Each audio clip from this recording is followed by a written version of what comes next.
গোপালগঞ্জে তো এবার ইলেকশন হচ্ছে, নো ম্যাটার নৌকা ব্যালটে নাই, কিন্তু ওই জায়গায় যখন ইলেকশনটা হবে এই জায়গার মানুষগুলো আসলে কি করবে?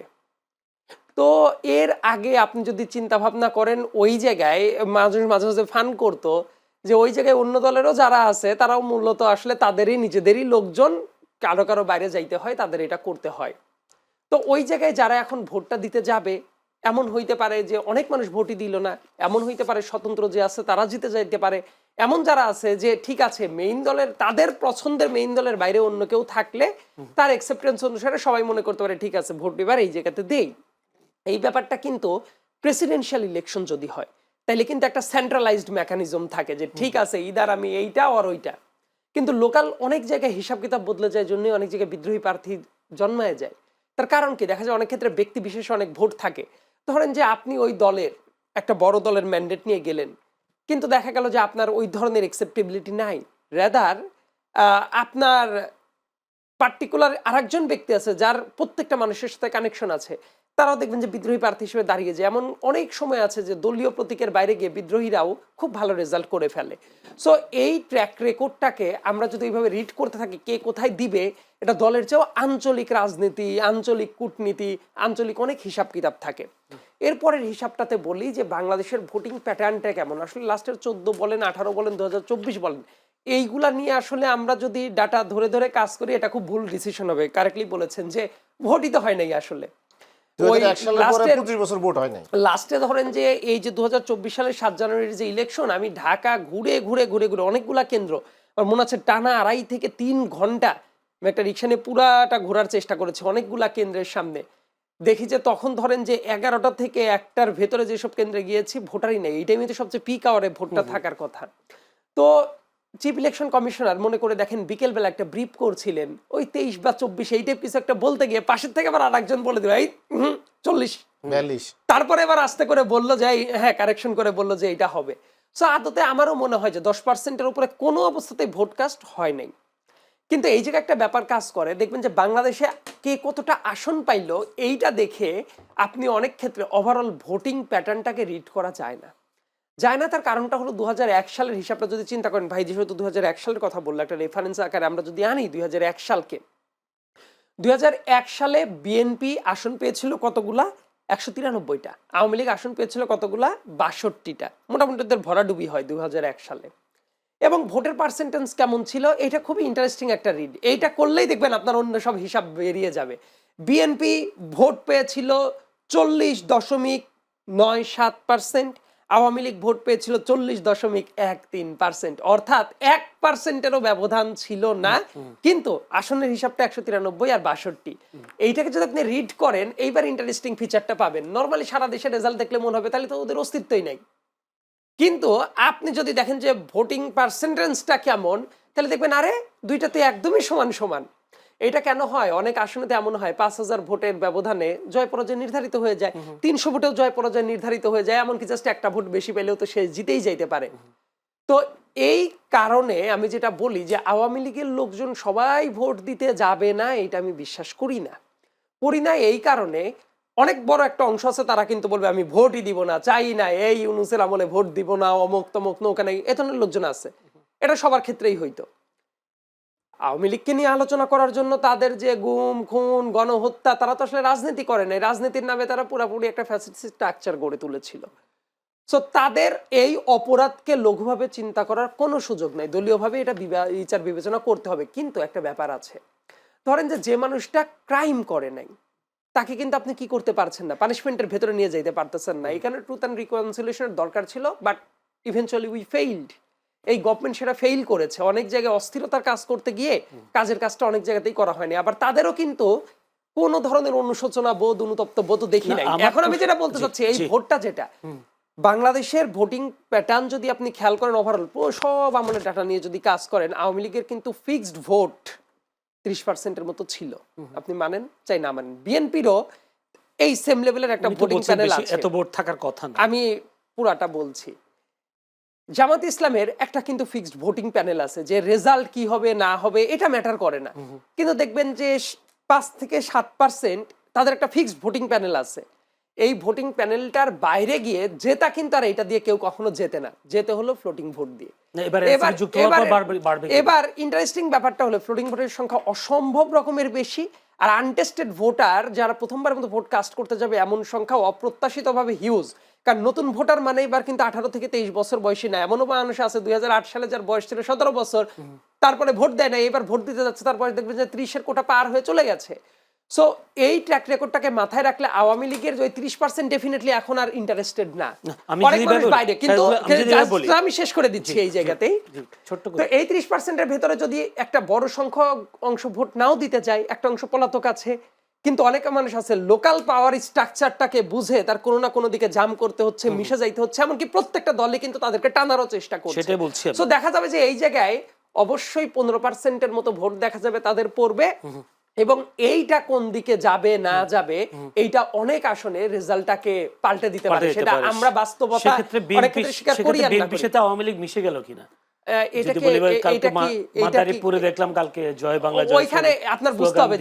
আপনি যদি মাদারীপুরের কথা চিন্তা করেন, শরীয়তপুরের কথা চিন্তা করেন, গোপালগঞ্জের কথা চিন্তা করেন, ওইদিকে আঞ্চলিক রাজনীতির একটা হিসাব কিতাব আছে, রাইট? বগুড়ার কথা চিন্তা করলে আঞ্চলিক হিসাব কিতাব আছে। এমনকি এই যে বাংলাদেশে যেমন জাতীয় পার্টি নামে এক্সিস্টেন্সই বিলুপ্তের পথে, এর দেখুন রংপুরের কয়েকটা জায়গায় রংপুর বিভাগের জাতীয় পার্টির অস্তিত্বটা আছে। এই জায়গায় আঞ্চলিক রাজনীতিটা খুব গুরুত্বপূর্ণ। কেন গুরুত্বপূর্ণ এই উত্তরটা সবাই জানে, কিন্তু ওই যে আপনি যেভাবে বলেন ঘোষণা দিয়ে, এইটা আসলে ঘোষণার চেয়েও বড় ব্যাপারটা হলো আঞ্চলিকভাবে মানুষ সাপোর্ট কি পাচ্ছে, কি প্রতিশ্রুতি পাচ্ছে। আবার মানুষ তো একটা ফিক্সড আইডিওলজি নিয়ে বসেও থাকে না, একদম কোর সাপোর্টাররা ছাড়া তারা দেখবেন জাম করার মতো টেন্ডেন্সি কিন্তু সবসময় দেখা যায়। এই কারণে 1 সালে যারা ভোট দিয়েছে দেখবেন ঠিক 8 সালে আবার, যদিও ওই ইলেকশন নিয়ে আমার হিউজ আর্গুমেন্ট আছে ফেয়ার ছিল কিনা, অনেক ক্ষেত্রে উল্টে গেছে। এই সুইং ভোটারের হিসাব কিতাব একটু আলাদা আছে। ধন্যবাদ জয়নাবাদী শিশির। আমরা তো দেখছি ভোটের মাঠে লড়াই চলছে, প্রার্থীদের মধ্যে কথার পাল্টা কথা চলছে। কিছুদিন ভিডিওতে দেখলাম নাসিরউদ্দিন পাটোয়ারি আপনাদের প্রার্থী, তিনি বলছেন তারেক রহমান দেশে ফিরেছেন বেল্ট ইন করে, এখন খুলে গেছে। আসলে কি বোঝাতে চাচ্ছে? মানে এটা কি এনসিপির কথা কিনা, যে উনি আসলে নির্বাচনী কাজ করতে করতে বেল্ট খুলে গেছে, নাকি আসলে টেনশনে খুলে গেছে, আসলে কিসে খুলে গেছে? দেখেন, পলিটিক্যাল অনেক রেটরিক থাকে, তারা কথার লড়াই করে, এবং এটা গণতন্ত্রের জন্য অনেক সময় শুভনীয় হয়, যদি এটা সহনীয় মাত্রায় সবারই থাকে। তারেক রহমানের সম্বন্ধে আমরা যে প্রত্যাশা ছিল, উনি বাংলাদেশে এসে বিএনপির হাল ধরবেন, বিএনপিকে নিয়ন্ত্রণে নিয়ে আসবেন, এবং মানুষকে মানে স্বস্তি দিবেন।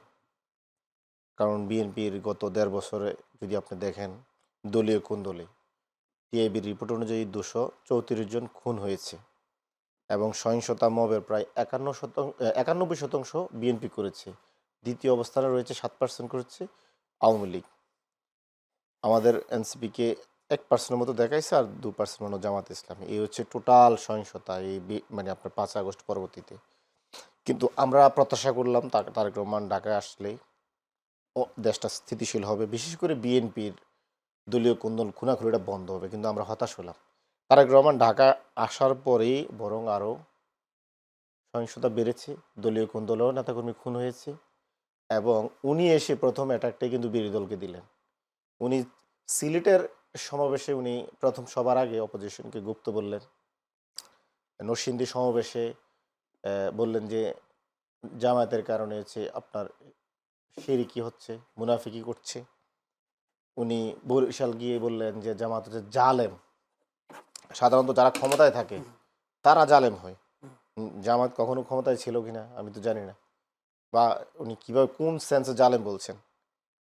তো আমরা কি মনে করছিলাম তারেক রহমান এসে বাংলাদেশে সুশাসন দিবেন, কিন্তু এখানে আপনি দেখেন তারেক রহমান আসার পরে বিএনপি দলীয় সুশাসন তো দিতে পারতেন, বিএনপি আরো ভাঙনের মুখে পড়ছে। বিএনপি 39 জন হেভিওয়েট নেতা তারা নমিনেশন পায় নাই। তারা অভিযোগ করেছে আমরা তারেক রহমানকে টাকা দিতে পারি নাই, নমিনেশন কিনতে পারি নাই, এই জন্য নমিনেশন দেয় নাই। আমরা নেতাকে খুশি করতে পারি নাই, নমিনেশন দেয় নাই। যে কোনো যোগ্যতার বিচারে আমরা নমিনেশন পাই, তারা অভিযোগ করেছে। এগুলো আমার কথা না, তাদের কথা, বিভিন্ন গণমাধ্যম। আপনি তো দেখবেন যে যারা নমিনেশন পায় নাই তাদেরই অভিযোগ। কিছু কিছু অভিযোগ হয়তো কেউ একটু বাড়াইও বলে। তো আমি যে জিনিসটা মানে খেয়াল করলাম, তারেক রহমান আসলে বাংলাদেশ সম্বন্ধে, ওনার দল সম্বন্ধে ওনার কতটুকু স্টাডি আছে, জিনিসটা খুবই কিন্তু বড় একটা প্রশ্ন। আপনি দেখেন উনি এগুলো আমরা বলতে চাই না, বললে মনে করে সবাই মনে করে না আমরা রাজনৈতিক মাঠে মানে আমরা বিভাজন তৈরি করছি। কিন্তু আমাদের নাসিরুদ্দিন পাটোয়ারি যদি ধরেন মির্জা আব্বাস সাহেবকে বা অন্যদেরকে তার রাজনৈতিক প্রতিপক্ষকে যদি পলিটিক্যাল রেটরিক দেয়, সেটা হয় চরম বেয়াদবি। সেটা বলা হয় ওরা বয়স হয় না, ওরা এই কথা কেন বলবে, ওদের কয়দিন হয়েছে রাজনীতির বয়স, আমরা ঢাকায় আজকে 200 বছর রাজনীতি করি, হেন তেন কথাবার্তা। তো আপনাদেরকে পলিটিক্যাল মানে আমরা আর্গুমেন্টে যেতে পারবো না, আপনাদেরকে আমরা কাউন্টার দিতে পারবো না, আপনাদের অন্যায় অপরাধের কথা বলতে পারবো না। আর আপনারা যখন অপোজিশনকে জালেম বলবেন, মুনাফেক বলবেন, কুফুরিক বলবেন, গুপ্ত বলবেন, তাহলে সেটা হবে বৈধ। কিন্তু মির্জা আব্বাস দুর্নীতিবাজ, চাঁদাবাজ এই কথাগুলো তো বলছে। এটা তো নাসিরুদ্দিন পাটোয়ারির কথা না, এগুলো তো হচ্ছে গণমাধ্যমে উঠে আসা বক্তব্যগুলো নাসিরুদ্দিন পাটোয়ারি তার মুখ দিয়ে বলেছে। মির্জা আব্বাসের বিরুদ্ধে যে অভিযোগ, নাসিরুদ্দিন পাটোয়ারি 100 ভাগের 10 ভাগও এখনো বলে নাই। আরও নাসিরুদ্দিন পাটোয়ারিকে 15-20 বছর রাজনীতি করলে যে অভিযোগের যে ফিরিস্তি, এগুলো বলে শেষ করতে পারবে, এর আগে শেষ করতে পারবে না নাসিরুদ্দিন পাটোয়ারি। তো আমি যেটা মানে বুঝাতে চাচ্ছি, বিএনপি এখন ধরেন ওনারা ঠিক আওয়ামী লীগের রোগে ধরেছে ওনাদেরকে। বিএনপি আওয়ামী লীগের এখন আপনারা যদি বলে যে আওয়ামী লীগের রোগটা কেমন, দেখবেন আওয়ামী লীগ যখন 14 সাল 18 সাল এগুলো তো যখন দেখলো তো ওনাদের আর গণতান্ত্রিকভাবে জিতার সুযোগ নাই, ভোটে আর জিততে পারবে না, তখন তারা কিন্তু প্রশাসনের দ্বারস্থ হওয়া শুরু করলো এবং পুরো দলটা কঙ্কালে পরিণত হলো এবং পুরো দলটার উপর প্রশাসন মানে চেপে বসলো এবং পুরো দলে নমিনেশন দেওয়া শুরু করলো ডিবি হারানোর মতন এই সমস্ত নেতারা, আমলারা, কামলারা সবাই মানে এমপি বানায়, মালিককে প্রসব করে তার মানে দাস। ব্যাপারটা হচ্ছে এরকম। তো আমি প্রজাতন্ত্র লোক দাস বলি না, অধীনস্থ লোক। তো বিএনপি কি এরকম কেন কাজ করছে? বিএনপির লোকজন এখন দেখেন আপনার পুরো প্রশাসন নির্ভর হয়ে গেছে। তারেক রহমানের বাসার সামনে 2জন গোয়েন্দা কর্মকর্তা হাঁটাহাঁটি করছিলেন। মির্জা আব্বাসের বক্তব্যটা আমি তারেক রহমানের বাসার সামনে যখন উনি আসলেন, 2জন কর্মকর্তা হাঁটাহাঁটি করছিলেন, তাদের আচরণ সন্দেহজনক হওয়ার পর তাদেরকে অ্যারেস্ট করলো, গ্রেপ্তার করলো। তারা এখনো অনেকে মানে গ্রেপ্তার, আমি যদি ভুল না করে থাকি এখনো জামিন হয়েছে কিনা জানি না। আর প্রকাশ্য দিবালোকে আমাদের জোটসঙ্গী জামায়াতের রাজনৈতিক নেত্রীদেরকে হামলা করা হচ্ছে, রাজনৈতিক কর্মীদেরকে শুধু ক্যাম্পেইন করার জন্য, ভোট চাওয়ার জন্য। আপনার এরকম বাংলাদেশের 10-15টি জায়গায় হামলা করা হয়েছে, কোনো অপরাধীকে গ্রেপ্তার করা হয় নাই, শাস্তির আওতায় নিয়ে আসা হয় নাই। জুলাই যোদ্ধা হাদিকে প্রার্থী ছিল সে, তাকে খুন করা হয়েছে, খুনিকে গ্রেপ্তার করা হয় নাই, শাস্তির আওতায় নিয়ে আসা হয় নাই। এই যে বিএনপির বাসার সামনে হাঁটলেই গ্রেপ্তার হয়ে যা, আর আমাদের উপর এভাবে প্রকাশ্য হামলা হচ্ছে এবং নিপীড়ন হচ্ছে, খুন করে ফেলা হচ্ছে, শেরপুরের মানে আপনার জামাত নেতাকে খুন করা হচ্ছে, তাদেরকে জামিন দেওয়া হচ্ছে, কারা করছে? পাটোয়ারি এই অভিযোগটাও করেছেন, ঢাকাতে দুর্নীতিবাজ, সন্ত্রাসী ও চাঁদাবাজদের মনোনয়ন দিয়ে বিএনপি আবার চাঁদাবাজি, সন্ত্রাসী ও দুর্নীতি বন্ধ করার কথা বলে জনগণের সাথে প্রতারণা করছে বলে অভিযোগ করেছেন। এবং সেই সাথে যদি জয়নাল শিশিরের বক্তব্য যদি যুক্ত করি যে বিএনপি এখন সরকারের ভেতরে ঢুকে গেছেন, সব বিএনপির কথাই সরকার উঠা বসা করছেন, আসলে কি হতে পারে? আসলে বিষয়টা কেমন, আপনি কি দেখছেন? মানুষ তো মুখ দিয়ে অনেক কিছুই বলতে পারে, সো আমাদের কাজ হলো যে সেই ব্যাপারটাকে কে কিভাবে বলছে সেই প্যাটার্নটার প্রতি আমার প্রত্যেকেরই বাক স্বাধীনতার প্রতি আমার রেসপেক্ট আছে, রাইট? এটাই বাক স্বাধীনতার চূড়ান্ত এক্সপ্রেশন এবং আমার কাছে মনে হয় যে এই বাক স্বাধীনতা টুকটাক থাকা উচিত পলিটিক্সে। এবং পলিটিক্সে এই ধরনের বাক স্বাধীনতা যদি থাকে তাহলে দেখবেন যে এই মারামারি, সহিংসতা, অমুক তমুক এগুলো টুকটাক কমে যায়। এবং একই সাথে ওই রাজনীতিবিদদের নিজস্ব ওয়েট বলতে কিছু কথা আছে, বুঝছেন? সেই ওয়েটের ব্যাপারটা কি, মুখ দিয়ে আপনি অনেক কিছুই বললেন, কিন্তু দিন শেষে দেখেন, লেটসে আমি একটা জিনিস বিশ্বাস করি, ওই শরীফ ওসমান শরীফ হাদি মানে আমাদের হাদি ভাই শহীদ হয়ে গেলেন, তো মানে আল্লাহ তাকে জান্নাত নসিব করুন, এটা বলতেও আসলেই ভাই যখন বলছিলেন আমার কাছে মনে হচ্ছিল যে জীবন্ত একজন মানুষ এইভাবে মেরে ফেলা হইল। দেখেন ইলেকশনটা হয়ে যাচ্ছে কিন্তু আজ অবধি মানে বিচারের কোনো প্রক্রিয়ার সেটা আসলে শুরু হইল না। এটা খুবই দুর্ভাগ্যজনক। এটা তো আসলে ইরেসপেক্টিভ অফ পলিটিক্যাল বায়াসনেস সবকিছুর ঊর্ধ্বে উঠে এই ব্যাপারগুলা বিচার বিবেচনা করা উচিত। তো আল্লাহ তাকে জান্নাত নসিব করুক, আর এই শাস্তিটাও যাতে নিশ্চিত হয় সেই জন্য আমাদের ক্রমাগত কথা বলে যাওয়াটা উচিত। 2 নম্বর ব্যাপার বলি, দেখেন হাদি ভাই যখন এই জায়গায় ক্যাম্পেইনটা করছিলেন অনেকেই কিন্তু পছন্দ করছিলেন, নো ম্যাটার পলিটিক্সটাকে কেউ এন্ডোর্স করুক চাই না করুক। ব্যাপারটা যেটা হয়েছে ওই ব্যাপারটার ভেতরে না একটা ইনোসেন্স ছিল, কিন্তু ওই জায়গায় যখন আপনি জাস্ট পাশাপাশি রেখে চিন্তা করেন এই ব্যাপারটা তো আমরা বলছি, এটা যারা দেখবে নিশ্চয়ই তাদের বিবেচনা করতে পারবে। জাস্ট হাদি আর এক পাশে হইল আমাদের নাসিরউদ্দিন পাটোয়ারি। দুইজনের কথাবার্তা, জেস্টার বসচার, কাজ কারবার যা যা করছে, এটা করার পরে মানুষের বিচার বিবেচনা করে নিতে পারবে যে ও ওয়েটটা আসলে কমে নাকি বাড়ে। আমি বলছি না যে দুইজন ব্যক্তি কখনোই এক হওয়াটা সম্ভব না, কিন্তু ওই যে কম্প্যারিজনের জায়গাটাতে আমি একটু নিয়ে গেলাম। তো এই কারণে আমার মনে হয় যে অনেক আলাপ আলোচনা করে বলতে চাচ্ছেন হাদির যে ওয়েট না, সেই ব্যাপারটাকে অনেক ক্ষেত্রে আউলফল ভাবে সেলও করতে গিয়ে বরং আরো হাস্যরসাত্মক উপায়ে তৈরি করেছে। যেমন ওই যে হাদি ভাইয়ের একটা ব্যাপার ছিল না, ওই যে মুড়ি বিলি করতো বাতাসা দিয়ে, ব্যাপারটাকে কিন্তু ইনোসেন্স দেখা যাইতো এটার ভেতরে, কিন্তু সেম জিনিসটাই সে যখন করছে খুবই হাস্যকর হয়ে যাচ্ছে। ইয়েট তার কাজ কথাবার্তা আমি মনে করি এইটুকুন ব্যক্তি স্বাধীনতাটা থাকা উচিত। মানুষ তাকে একসেপ্ট করবে কিনা মানুষ ভোট দিয়েই তো যাচাই করে দিতে পারে। আমরা যদি বলো এইটা করলো ওরে পুঁতে ফেলতে হবে, ওকে অমক করতে হবে তমক করতে হবে, না, এটা গণতান্ত্রিক চর্চা না। গণতান্ত্রিক চর্চাটা হলে এটা যে আমার একজনের কথা যদি অপছন্দ হয়, সে যদি আপনার ব্যক্তিগত কোনো ক্ষতি টতি না করে ফেলে, ক্রাইম না করে ফেলে, তাহলে সে বলতে থাক না। মানুষ তাকে একসেপ্ট করলে সেটাকে আমি ওয়েলকাম করবো যে মানুষ হয়তো বা তাকে একসেপ্ট করছে। আর যদি না করে তাহলে বুঝতে হবে যে তার ওই ওয়েটটাকে সে আসলে বাড়ালো নাকি কমালো। এই ব্যাপারটা বোধহয় জনগণের হাতে আমরা ছেড়ে দিতে পারি। এটা নিয়ে আসলে এত তর্কাতর্কি মারামারি। আমি একটু পয়েন্টে আসি। কালকে মির্জা আব্বাস বলেছেন, তাকে একজন সাংবাদিক প্রশ্ন করেছিলেন, তখন তিনি বলেছেন এনসিপি আর জামাত হচ্ছে ক্ষমতায় এখন। তো এটা তার বক্তব্য। এখন যদি জয়নুল আবেদিন শিশিরের কথা যদি বলি, বিএনপি এখন প্রশাসনকে ব্যবহার করছে, এই দুই কথার মধ্যে যদি আপনি দুইটা কথা বলার আগে, শিশির ভাই অনেক পরিচিত মানুষ আমার, বাট আপনারা টক শোতে বসায় দেন জন্য বিভিন্ন তর্কাতর্কি শুরু হয়, কিন্তু দিন শেষে আমরা আবার হ্যান্ডশেক করেই ফেলি। ব্যাপারটা হলো কি চমৎকার করে ওই যে বলছিলেন যে এটা ঝামেলা ওটা ঝামেলা, একটা ইন্টারেস্টিং ব্যাপার আমি খেয়াল করলাম। আপনি কথাগুলো বলছিলেন হলো জামাতকে কেন্দ্র করে তারেক রহমান সাহেব বোধহয় অনেকগুলো কথা বলেছেন, যে গুপ্ত আসলে তো অনেক জায়গায় এটা ফ্যাক্টটা হচ্ছে, মুনাফিকি করার মতো কাজ অমক তমক, এইগুলা বোধহয় যে আমি যতদূর বুঝতে পেরেছি এনসিপি কে টার্গেট করে তারেক রহমান সাহেব ডিরেক্ট কোনো বক্তব্য দেন নাই। কিন্তু মানে খুবই চমৎকার একটা ব্যাপার খেয়াল করি আমি, মানে জামাতকে নিয়ে কথা বললেও অন্য টাইমে বলবে জামাতের সাথে আমাদের অন্য কোনো কিছু নাই, শুধুমাত্র নির্বাচনী জোট, অমুক কিছু নাই তমক কিছু নাই, কিন্তু ওদেরকে কিছু বললে এই যে কত চমৎকার করে যে এনসিপিকে ডিফেন্ডই করা হয় না, এনসিপির নেতা একেবারে নিজের গায়ের পর নিয়ে যেভাবে ডিফেন্ড করছে, তাতে করে তো আলাদা কোনো লাইন দেখা যাচ্ছে না। আমি মনে করি যে প্রত্যেকটা রাজনৈতিক দলেরই এই গভর্নমেন্টে বিভিন্ন জায়গায় বিভিন্ন অ্যাক্সেস আছে। আমি যদি বলি যে অন্য রাজনৈতিক দলের অ্যাক্সেস আছে বিএনপির নাই, এটা যেমন কথাটা ঠিক হবে না, আবার বিএনপির আছে অন্য দলের নাই, এই কথাটা বললে এটাও ঠিক হবে না। প্রত্যেকেরই অ্যাক্সেস বিভিন্ন জায়গায় আছে, এইটা হলো সত্য কথাটা। এই সত্য কথাটা কেউ হয়তো বা স্বীকার করে, কেউ স্বীকার করে না। আমি তো বললাম আমি মনে করি যে প্রত্যেকটা রাজনৈতিক দলেরই অ্যাক্সেসটা আছে।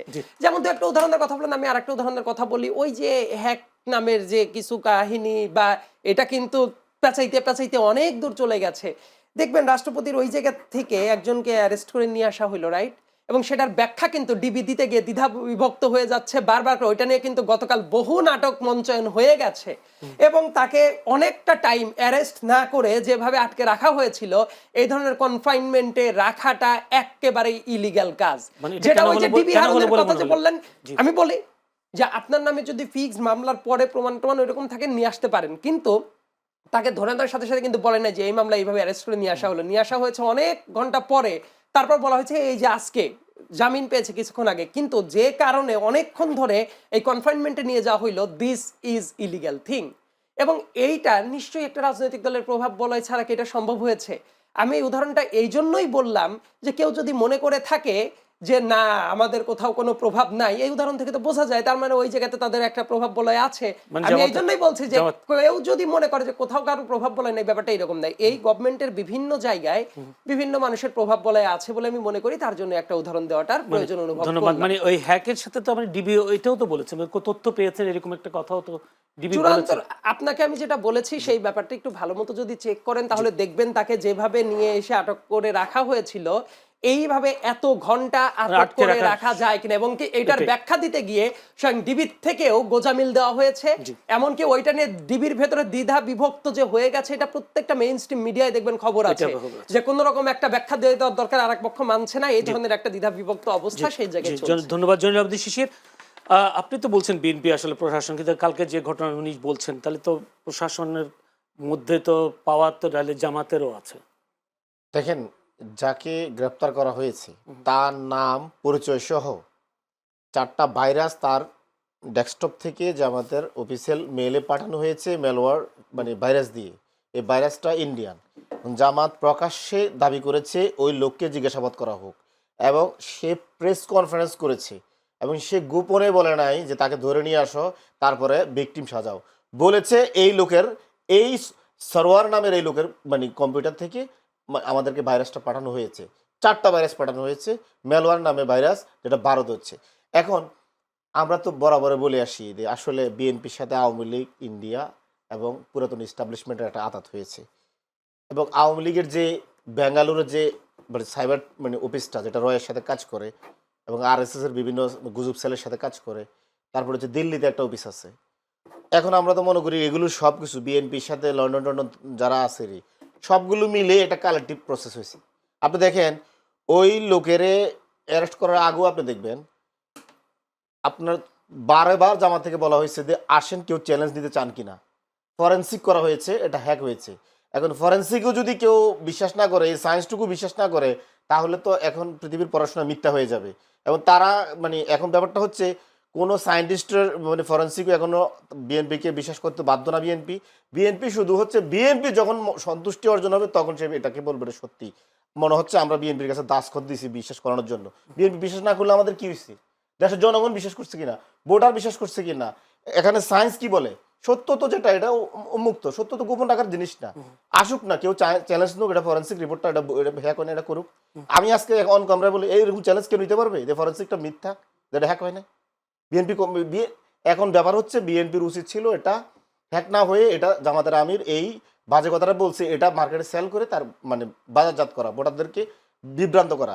এখন সে যখন একটা কর্মসূচি দিল, এটা বইলেও ফেললো, দলের শীর্ষ নেতা তার আশেপাশের লোকজন তো এখন মানে আমরা দেখতেছি তাদের মেধার বহর, তার মুখ দিয়ে এটা বলাই দিল, এখন তো পড়ে গেছে বিপদে। প্রমাণ এখন ফরেন্সিক রিপোর্ট এবং মানে আপনার সায়েন্স তো বলতেছে এটা হ্যাক হয়েছে।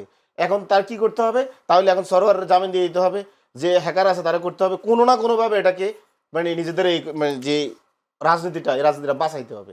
এর জন্য আরেকটা জিনিস উনি বললেন যে মানে শরীফ ওসমান হাদির ব্যাপারে, এই জায়গা হচ্ছে আমাদের একটা আবেগের জায়গা, বুঝছেন? এই জায়গাটা সবার আবেগের জায়গা। যেমন উনি যখন বললেন যে শরীফ ওসমান হাদিকে আল্লাহ ব্যস্ত নজিব করুক, আমি মনে মনে আমিন পড়তেছিলাম। মানে এটা আমাদের সবার মানে আবেগের জায়গা। ওসমান হাদিকে পর্যন্ত আব্বাস ভাই মানে খুব ভদ্রতার স্বরে মৃদুভাবে হালকা থ্রেট করে দিচ্ছে, শুধু এটা বলছে যে তুমি এই আসনটা বাইসা নিছো কেন, অন্য কোনো আসন নাই, আর কোনো থ্রেট দেয় নাই, এই কথাটাই বলছে। এবং বন্ধু হাদি এটা কিন্তু বলে দিছে সমাবেশে, আমাদেরকে বলা হয় আব্বাস ভাই নাম ধরে বলে নাই এই আসনে কেন।